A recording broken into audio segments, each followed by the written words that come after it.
And that's why I'm arguing with his premise. His premise is, oh, well, we live in a society now. Would you believe it? People don't have the social interactions in the physical world that they want. We'll step in with a solution. It's just like, well, fucking hold on. Do we have to live in a society where people are deficient socially? And the answer is no. We could recreate society to address that and then still have the social media outside of that. Like, he's honestly seeing, and this is what these entrepreneurs do, he's seeing a gap in the market. He's got access to like billions of people's data, and he's just like, yes, good.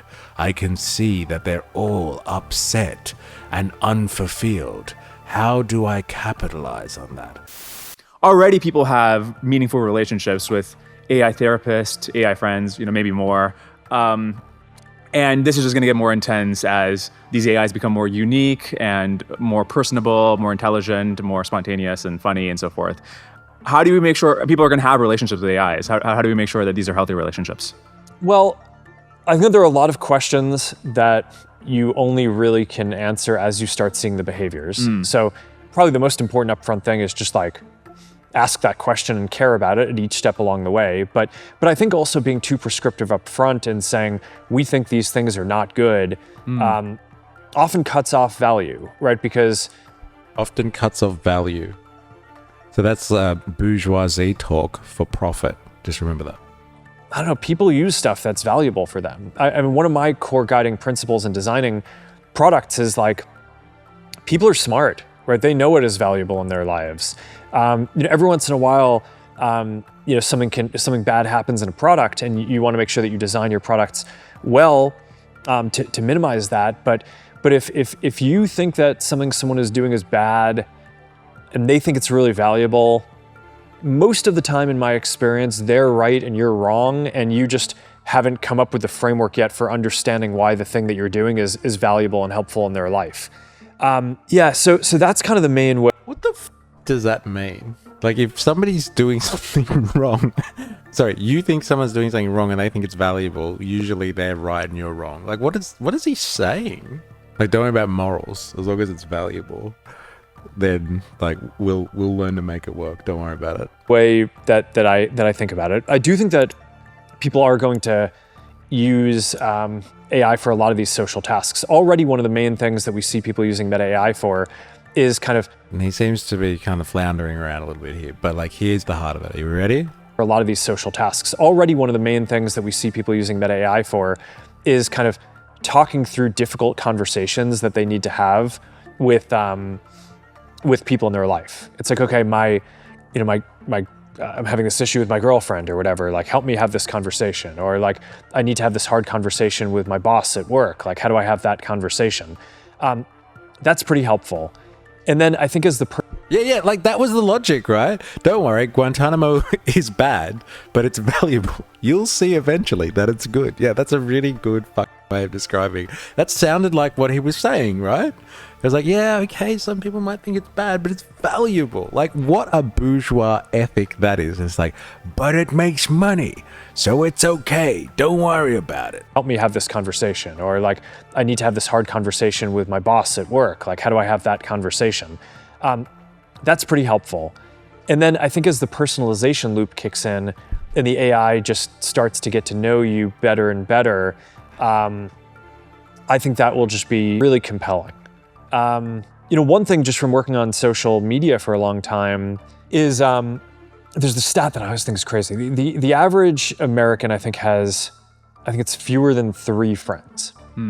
3 people that they'd consider friends. And like, what the where did he get the stat from? Like, I've worked on social media for a while, and most people don't have more than 3 friends. Is he getting that from like, some government-sanctioned study where they do a cross-reference of the entire population to figure out like what type of social trends people have? Or is he like monitoring billions of people across planet Earth and just being like, okay, they might have heaps of like these, friends on Facebook, but like, who do they actually interact with on WhatsApp, on Facebook Messenger, on the actual Facebook app, Instagram, and like all the other myriad of apps that we have access of their data on? Like, they really only have 3 people. What he's getting at is just like, you can substitute AI for like having real conversations. Like, I hope endearingly what he's saying is something more along the lines of like, you can use it to assist you, but like the implication is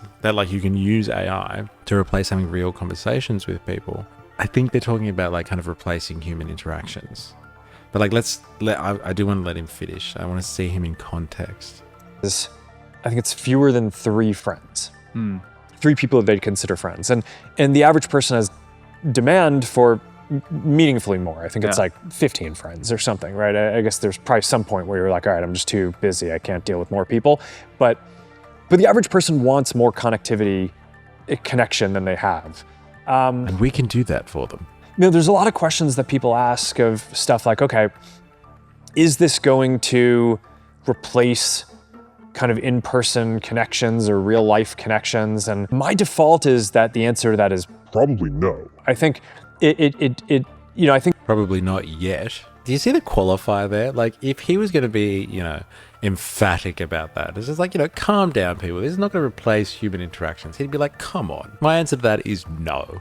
But he's just like, probably not. We just haven't figured it out yet. I think that there are all these things that are better about kind of physical connections when you can have them, but the reality is that people just don't have the connection and they feel more alone a lot of the time than they would like. So I think that a lot of these things that today there might be a little bit of a stigma around, I would guess that over time we will find the vocabulary as a society to be able to articulate why that is valuable and why. Here it comes. This is the big long range. So like when people say something is bad now, in the future, people are going to be able to see why that thing we thought was bad is now valuable. And what he's arguing here is that like people don't have the social connections that they need in order to have a fulfilling human existence. This is where you have to be careful what type of assumptions you hold in your line of argumentation.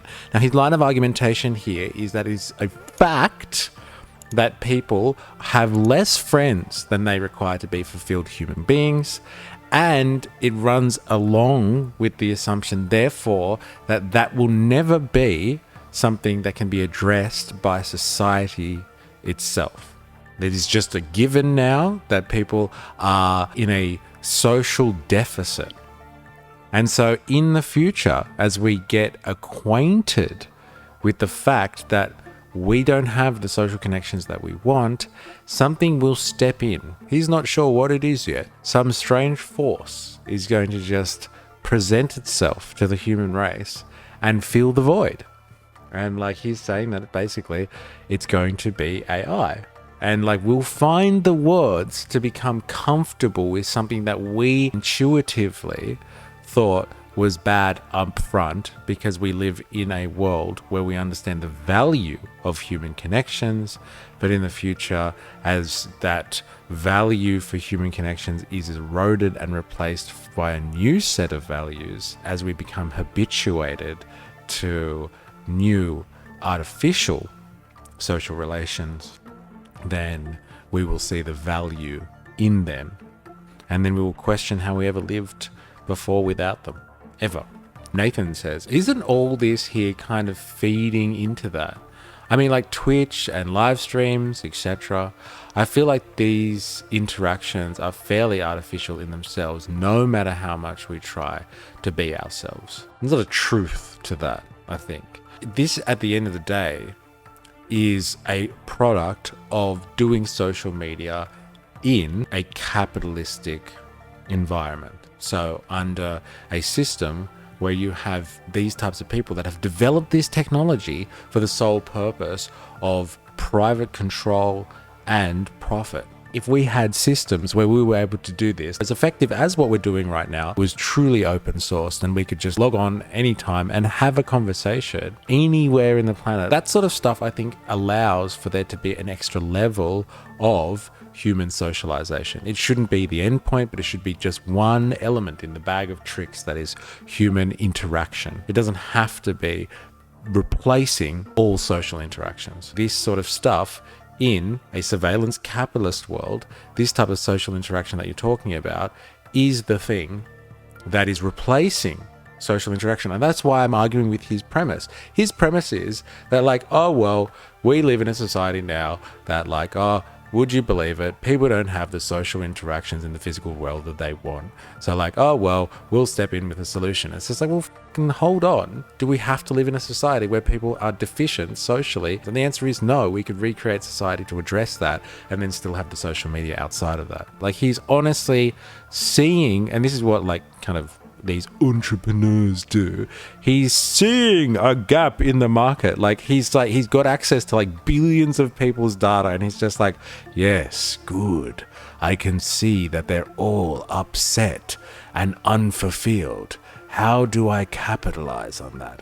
I know, I will use my AI machines to make them seem fulfilled by creating friends for them. It's just like, you know, he's gone from one step to the next. It's just like, first he creates the social network to connect these friends. And then I will replace the friends altogether. That over time, we will find the vocabulary as a society to be able to articulate why that is valuable and why the people who are doing these things are like, why they are rational for doing it, and like, and how it is adding value for their lives. But also I think that the field is very early. So, I mean, it's like, I think, you know, there are a handful of companies and stuff who are doing virtual therapist and, you know, there's like virtual girlfriend type stuff, but it's very early, right? Yeah. It's, I mean, the embodiment in the things is pretty weak. A lot of them, like you open it up and it's just like an image of the therapist or the person you're talking to or whatever. I mean, sometimes there's some very rough animation, but it's not like an embodiment. I mean, you've seen the stuff that we're working on in Reality Labs where like you have the codec avatars and it like feels like it's a real person. I think that's kind of where it's going. You're gonna, you know, you'll be able to basically have like an always on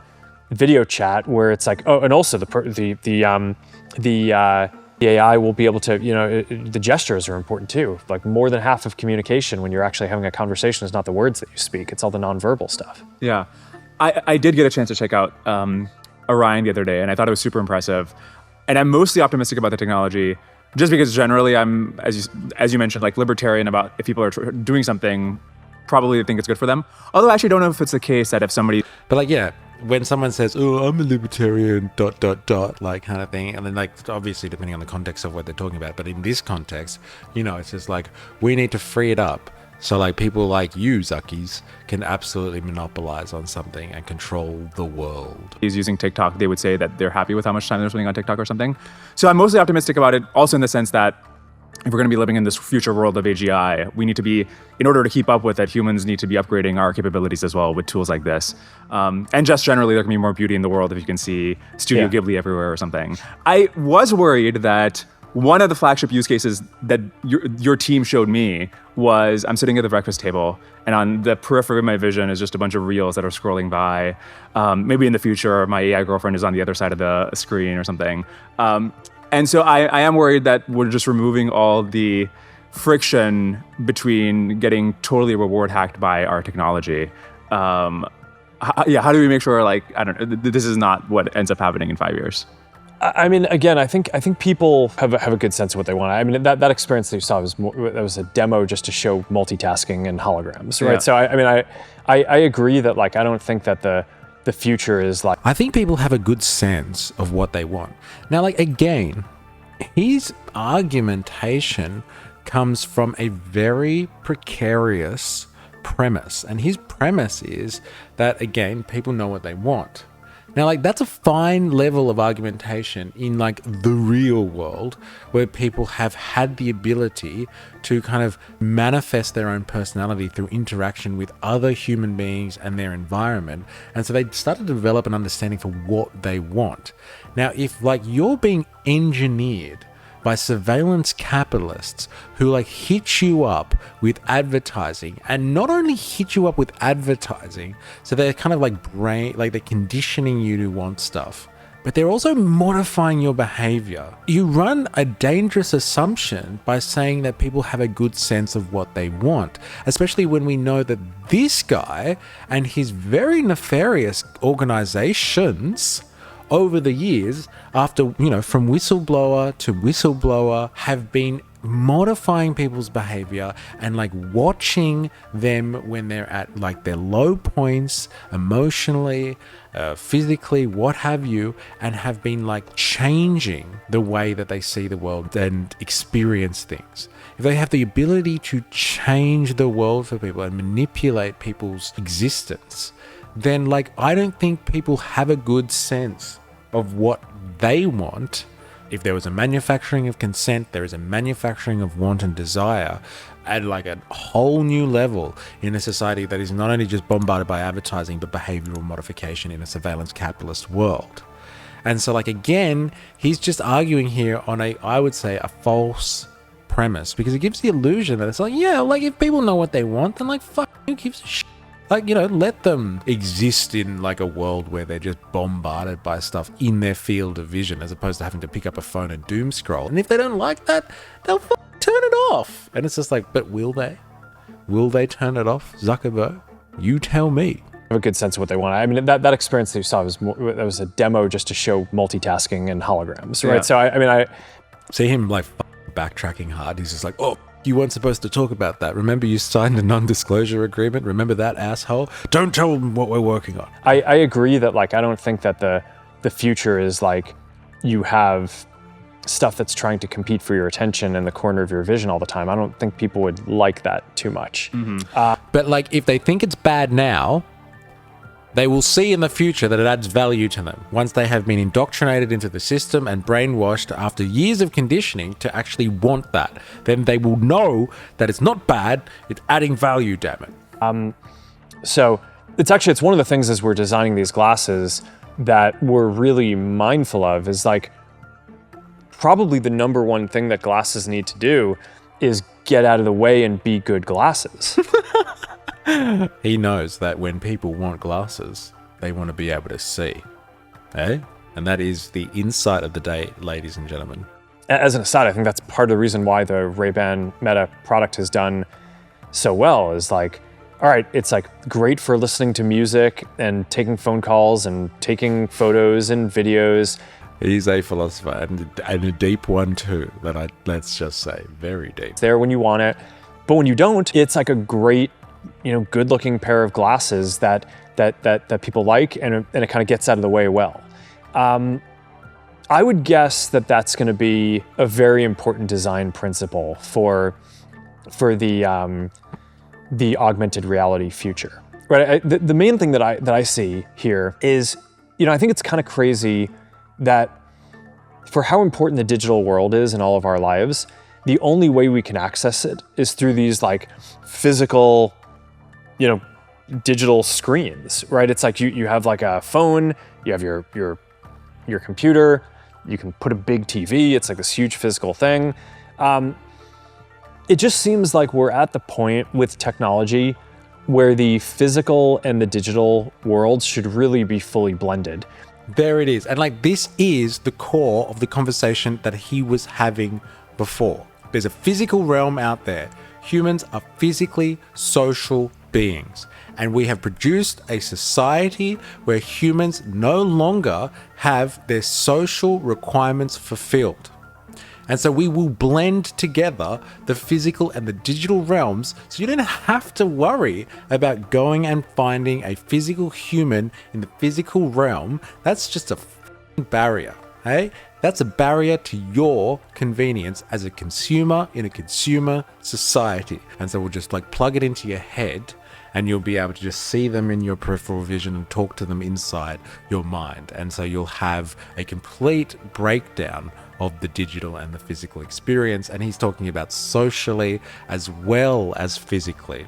You watch over the next 5 to whatever years it is, like to the end of this decade and stuff, the conversation about like tech being too invasive and people not liking that, like that was a big right-wing issue. And like you start to see right-wing influences now that Muskie Boy is in, the White House, you start to see these right-wing influences, people say, it's not a bad idea having Neuralink. It's going to be really convenient. It's like, getting a tattoo. It'll hurt for a little bit, but you'll have it forever. You watch the conversation change, because the idea of being invasive is a big problem for people at the moment. It's still a barrier that these guys, these tech bros, haven't been able to break down. It's taken a while for people to get over the barrier of the fact that like this takes up a lot of your time now. It doesn't free up your time and you miss out on other parts of life. As he said, this is the theme of his conversation is just like people at the start think it's bad until they get the vocabulary. So they get the indoctrination that allows them to see why it's valuable, kind of thing. And so like, you know,